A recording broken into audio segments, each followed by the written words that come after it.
सबको जय मसीह की। मैं पास्टर राज मसीह। सब कैसे मेरे जैसे फिर से हम आपके पास आए एक विषय लेके। उससे पहले मैं विषय में जाऊँ, छोटे से प्रार्थना करेंगे, फिर विषय पे जाएंगे। आइए आंखें बंद करें। धन्यवाद करते प्रभु, जो भी विषय दिया आपने प्रभु, इस विषय को इन तक पहुँचाने में मेरी मदद करें। हम घटे और आप बढ़े, मांगते यीशु मसीह के नाम से, आमीन। मेरा जो आज का मेरे विषय है, जब आप उपवास रखते हैं तो परमेश्वर क्यों नहीं सुनता है। हाँ मेरा जीजो, आपको ये लगता होगा कि परमेश्वर क्यों नहीं सुनता है। मेरा जीजो, परमेश्वर सुनता है, मगर शैतान जो है सुनने नहीं देता है। कैसे सुनने नहीं देता है? क्यों आपकी प्रार्थना ग्रहण नहीं की जाती है? मगर ये आपको लगता है, शैतान आपके मन में ऐसा सवाल उठाता है कि देख, तूने उपवास रखा और क्या है, परमेश्वर ने तेरी सुधि नहीं ली, तूने रो रो के प्रार्थना करी, तेरी प्रार्थना नहीं सुनी गई है। मगर शैतान जो है आपके मन में नेगेटिव थॉट डालता है, नेगेटिव विचारें डालता है। तो उससे उस कारण क्या है, आपकी जो कनेक्शन है परमेश्वर से वो टूट जाता है। आइए एक वचन में पढ़ता हूँ, और क्या है उस वचन में मेरे साथ निकाले आप।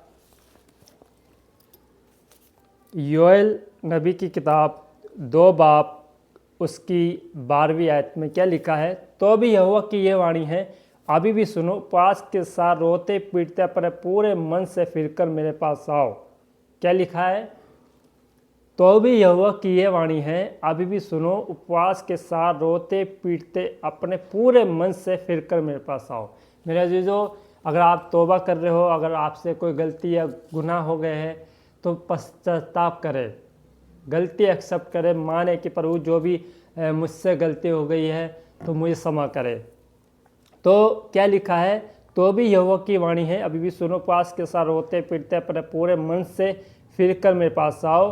अपने वस्त्र नहीं, अपने मन ही फाड़ कर अपने परमेश्वर की ओर फिरो, क्योंकि वह अनुग्रहकारी, दयालु, विलम्ब से क्रोध करने वाला, करुणा निधान और दुख देकर पछताने हारा है। क्या जाने वे फिर कर पछताए और ऐसी आशीष दे जिससे तुम्हारे परमेश्वर यहोवा का अनबलि और अर्घ दिया जाए। हाँ मेरे जीजो, आप मन अपना फिरा लो, परमेश्वर के आगे अपना मन फिरा लो। जो भी गलती है आपसे, क्या प्रभु पश्चाताप करे कि प्रभु जो भी मुझसे गलती हुई, अनजाने में जाने में किसी का दिल दुखाया है, तो क्या है, आज अगर आपने उपवास रखा है तो परमेश्वर आपको क्षमा कर देगा। क्योंकि उपवास में क्या लिखा है? तो भी यहोवा की हमारी है, अभी भी सुनो, उपवास के साथ आपने जो उपवास रखे, उपवास के साथ रोते पीटते अपने पूरे मन से फिर कर मेरे पास आओ। अपने पूरे मन से, अपने सारे मन से क्या है, यीशु मसीह परमेश्वर के आगे फिरो, और रोते पीटते अपने पूरे मन से फिरकर मेरे पास आओ। अपने वस्त्र नहीं, अपने मन ही को फाड़ कर क्या है, परमेश्वर की ओर फिरो। मेरे अजीजों, परमेश्वर के आगे आप फिरोगे, मन फिराओगे, तो परमेश्वर आपको आज़ाद करेगा, आपके हर गुनाह को माफ़ करेगा, आपकी बीमारी को आज़ाद करेगा। हाँ मेरे अजीजों, अगर आप मन फिराएंगे, अगर आपने किसी के गलती को अपने दिल में बिठा रखा है कि उसने मुझे ऐसा कुछ बोला है या कुछ मेरी इंसल्ट करी है, तो मन फिराओ, क्षमा करो। अगर आप उनकी गलती को क्षमा करेंगे, आप उनके गुनाह को क्षमा करेंगे, तो परमेश्वर आपके गुनाह को क्षमा करेगा। क्या लिखा है? फिर से मैं पढ़ूंगा, योएल 2:12। तो भी यहोवा की वाणी है, अभी भी सुनो, उपवास के साथ रोते पीटते अपने पूरे मन से फिरकर मेरे पास आओ। अपने वस्त्र नहीं, अपने मन को फाड़ कर अपने परमेश्वर की ओर फिरो। अपने मन को फाड़ दो। और क्या है? मन को, अपने मन को फाड़ने का मतलब है मेरे जो परमेश्वर के आगे झुका दो, अपने आप को परमेश्वर के आगे झुका दो, और परमेश्वर से कहो कि प्रभु, आज से मैं जो भी मुझसे गलती हुई, गुनाह है, मुझे क्षमा कर। अगर मैंने किसी का दिल सताया तो मैं क्षमा मांगता हूँ, अगर किसी ने मेरा दिल सताया है तो मैं उन्हें क्षमा करता हूँ। और मन फिराओ मेरे जीजो। अगर आप मन नहीं फिराएंगे तो आपका जो उपवास है वो क्या है, परमेश्वर सुनेगा नहीं, ग्रहण नहीं करेगा। क्योंकि उसमें लिखा है, उपवास के साथ रोते पीटते अपने पूरे मन से फिरकर मेरे पास आओ। मेरे पास आओ, अपने मन को रोते पीटते आंसू बहा के परमेश्वर के समीप आओ, मन फिराओ, और मेरे पास आओ, अपने वस्त्र नहीं अपने मन को फाड़ कर अपने परमेश्वर यहोवा की ओर फिरो, क्योंकि वह अनुग्रहकारी, दयालु, विलंब से क्रोध करने वाला, करुणा निधान, दुख देकर पछताने आ रहा है। वो दुख देखता है, फिर क्या है, पछताता भी है। फिर परमेश्वर पछताता भी है। अगर दुख देता है तो क्या उसको एहसास होता है कि मेरे अपने बच्चे को दुख दिया है, पछताने आ रहा है। क्या जाने वे फिर का पछताए और ऐसी आशीष दे जिससे तुम्हारे परमेश्वर यहोवा कनबली और अर्घ्य दिया जाए। वचन के पढ़े जाने में आशीष बढ़कर ठहरे। मेरे अजीजों, पहले क्या होता था, जब पुराने नियम में हम पढ़ते हैं तो अनबली, और उस अनबली क्या है, भेड़ चढ़ती थी, उसकी बलि चढ़ती थी, जो भी क्या है। और अगर कोई भी गलती करता था, नबी क्या होता था, नबी भेड़ बलि करके उनके क्षमा मांगता था। उनके जो भी गलती गुनाह होते थे परमेश्वर को बलि चढ़ाता था तो उनके गुनाह माफ़ हो जाते थे, तो परमेश्वर गुनाह माफ़ कर देता था।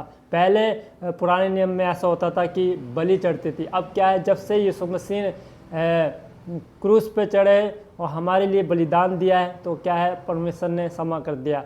तभी तो कहते हैं यीशु का लहू हमें सब पापों से शुद्ध करता है। यीशु मसीह के द्वारा हम बचाए जाते हैं। तो इसलिए अगर आप मन फिराओगे तो परमेश्वर आपके जीवन में कार्य करेगा। परमेश्वर पछताने आ रहा, दुख देकर पछताने आ रहा है और आशीष देगा। क्या जाने वह फिरे और अपनी इच्छा बदल दे, और जो उनकी हानि करने की ठानी तो वो पछता है। परमेश्वर पछताता है मेरे अजीजों।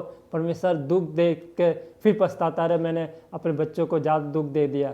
जब परमेश्वर देखता है कि मेरा बच्चा समय मांग रहा है, माफ़ी मांग रहा है और एक्सेप्ट कर ली, उसने गलती एहसास कर ली, तो परमेश्वर क्षमा कर देता है। इसलिए मन फिराओ और जो भी आपसे गलती हुई है, और अपने वस्त्र नहीं अपने मन को फाड़ कर अपने आप को ऐसा कर दो कि प्रभु आज से मेरे हर गलती को मैं अपने हर गलती को एक्सेप्ट करता हूँ, मानता हूँ और मुझे छुटकारा दे। और मैं जिन भाइयों ने, जिन बहनों ने मेरा तिरस्कार किया, मुझे उल्टा सीधा बोला, मैं उनको भी क्षमा करता हूँ। और मेरे वजह से अगर किसी का दिल दुखा है तो मैं उसको भी क्षमा करता हूँ। हाँ मेरे जीजो, अगर आप पछतावा करेंगे, मन फिराएंगे और क्षमा मांगेंगे तो यकीनन परमेश्वर क्षमा करेगा। और उपवास जो है आपका वो ग्रहण किया जाएगा।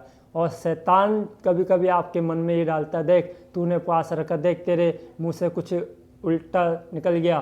कभी कभी मेरे जीजो, आपको जब क्रोध आता है, खुंदक में कुछ निकल जाता है, तो आप अपने गिल्टी फील करते रहते हैं, अरे मेरे मुंह से क्या लेके अब मेरा उपवास खराब हो गया। उपवास अगर जानबूझ के अगर आप कंटिन्यू कुछ गलत बोल रहे हैं तो उपवास आपका ग्रहण नहीं किया जाएगा। अगर आप परमेश्वर अगर क्षमा मांग लेंगे, गलती से कुछ निकल गया, तो वो उपवास आपका खराब नहीं जाएगा, ग्रहण किया जाएगा। अगर कंटिन्यू आप वही दोबारा गलती करते रहेंगे, मन में फराएंगे, वो उस आदत को वो दोबारा करते रहेंगे, तो आपके चाहे 1 उपवास रख लो, चाहे 10 उपवास रख लो, चाहे 40 उपवास रख लो, आपका उपवास ग्रहण नहीं किया जाएगा। क्यों? क्योंकि अगर आप मन में फिराएंगे, अगर आप यीशु मसीह को ग्रहण नहीं करेंगे, यीशु मसीह को उद्धारकर्ता नहीं मानेंगे, तो आपका उपवास, आपकी प्रार्थना ग्रहण नहीं की जाएगी। ये ध्यान रखना मेरे जीजो।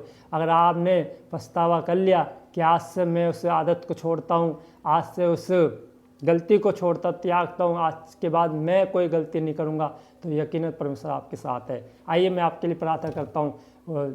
आज मेरा 10वां उपवास है और जितने भी भाई बहन उपवास में चल रहे हैं, मैं उनके लिए प्रार्थना करता हूँ, क्योंकि कभी ना कभी गलती शैतान करा देता है और इंसान अपने आप को टॉर्चर करता रहे, मुझसे उपवास में गलती हो, क्या मेरा उपवास परमेश्वर ग्रहण करेगा? हाँ मेरे अजीजों, अगर मन फिराओगे, तौबा करोगे, तो आपका उपवास खराब नहीं, ग्रहण किया जाएगा। अगर आप तौबा नहीं करोगे, वही गलती दोबारा करते रहोगे और मन में कोई घृणा रखोगे, तो आपका उपवास ग्रहण नहीं किया जाएगा। इसलिए आइए मैं प्रार्थना करता आपके लिए। धन्यवाद करते प्रभु, आपने जो विषय दिया है वाक्य आप महान है प्रभु। जिन भाइयों ने, जिन बहनों ने उपवास रखे, जो भी इनसे गलती अनजाने में जाने हो गई, इन्हें क्षमा कर प्रभु।